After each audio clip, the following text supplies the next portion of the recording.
Hi, in this video I'm going to explain topic 1.3 Validity of Arguments. Argument and its validity. An argument or a proof of a theorem consists of a finite sequence of statements ending in a conclusion. As an illustration, let's say we have a sequence of statements A1, A2 until AN. For A1 until AN-1 are called premises, and then for AN is a conclusion. An argument is logically valid if the statement formula AN conjunct A2 until AN-1, then AN is a tautology. Let us see the example. Example 1. Test whether the following argument is valid. If Sheila solves 7 problems correctly, then Sheila obtained the grade A. Sheila solved 7 problems correctly. Therefore, Sheila obtained the grade A. Let statement P be Sheila solved 7 problems correctly, and statement Q be Sheila obtained the grade A.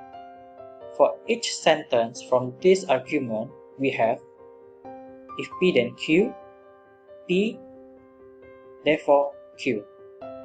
To check the validity of this argument, we convert each statement into an argument in the form of logical symbols like this. So the truth table for the statement formula is like this. So for P, we use true, true, false, false, and for Q, we use true, false, true, false. Then we find the truth values for if P then Q, like this. Next, we find the truth values if P then Q conjunct with P. So we compare this column with this column. If both columns give true, then the result is true. The rest are false. And then we find the truth values for the statement formula. So we compare this column with this column.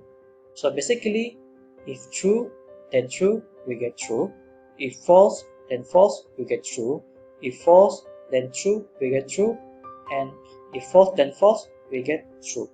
So for this column, we get all true.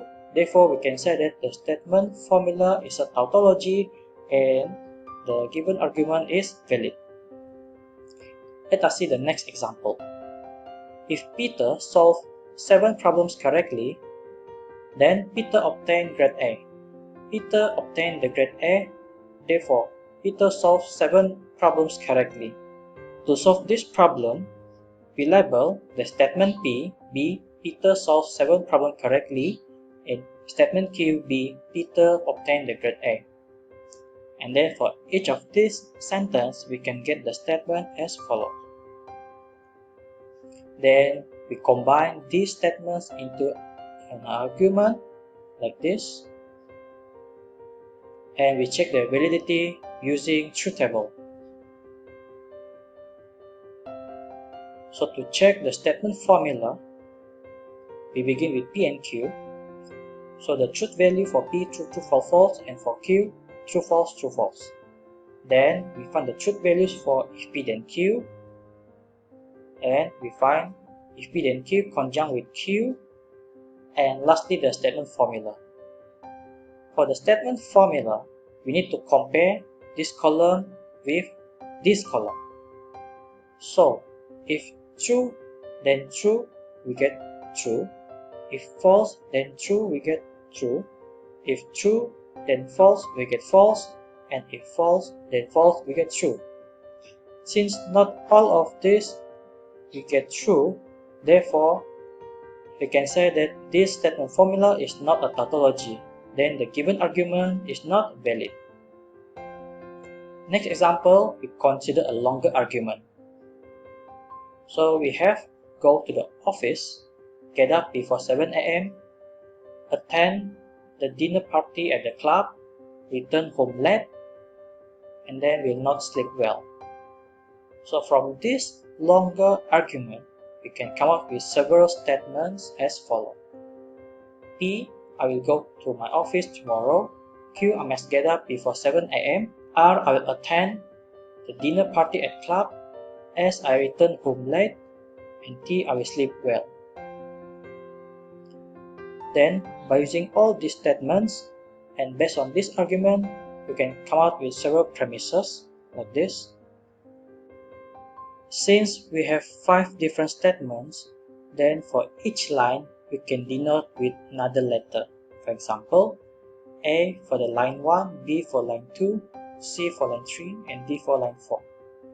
And then we assume that there is an assignment of truth values for PQRST. So for example, we substitute PQRST equals to true. Then we check one by one. So we begin with the least number of statements. So for C, if we assign T equals to true, then the truth value for C is true. For D, since we have not P or not R, then the truth value for D is false. For A, we have true because this one we get true. The reason is if true, then true, we get true. Similarly to this one. So by combining all this, we have true and true, eventually we get true. And then lastly for B, we have true and true, we get true. And then if true then false, we get false. So for each line, we have the result. A true, B false, C true, D false. So for ABC, we find the conjunction like this and we compare with D. And since true conjunct with F conjunct with T, we get false, and it is equivalent to the right hand side which is false, therefore the argument is valid. In this section, I will show several forms of valid argument that are extremely common. By using one of these forms, you can reduce your time to prove the validity of an argument and without using any truth table. So we have modus ponens or method of affirming, modus tollens, method of denying, disjunctive syllogism, hypothetical syllogism,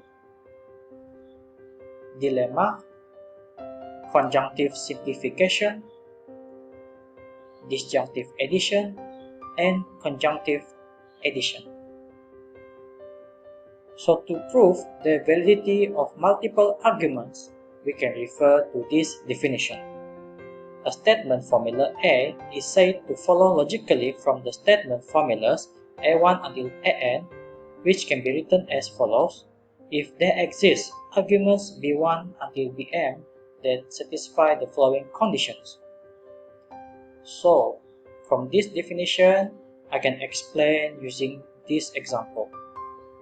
So let's say we want to show the following argument is valid.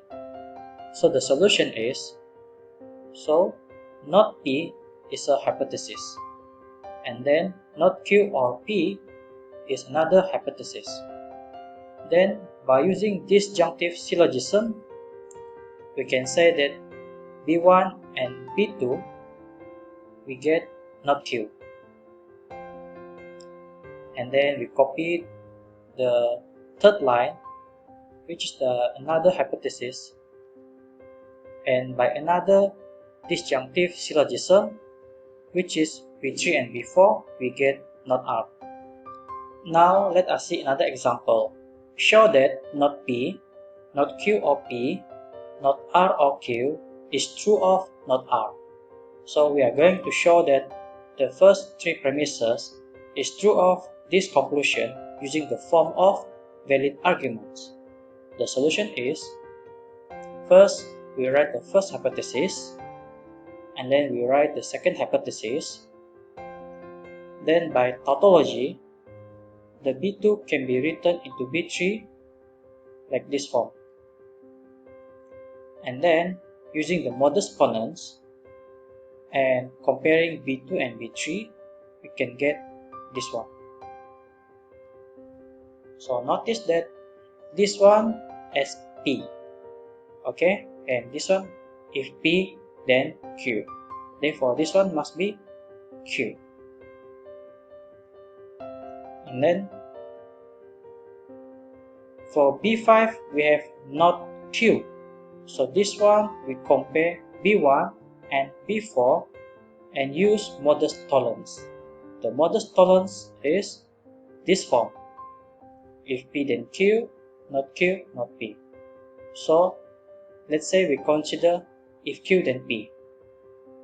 So if Q, then P, and then this is not P, then this one must be not Q. And then we copy the third hypothesis, not R or Q. Then by another tautology, if not R or Q, then if R, then Q. So similar to B3. And then using the modus ponens and compare B6 and B7, we have this form. If R, then Q. And then by comparing B8 and B5 and using the modus tollens, we get not R.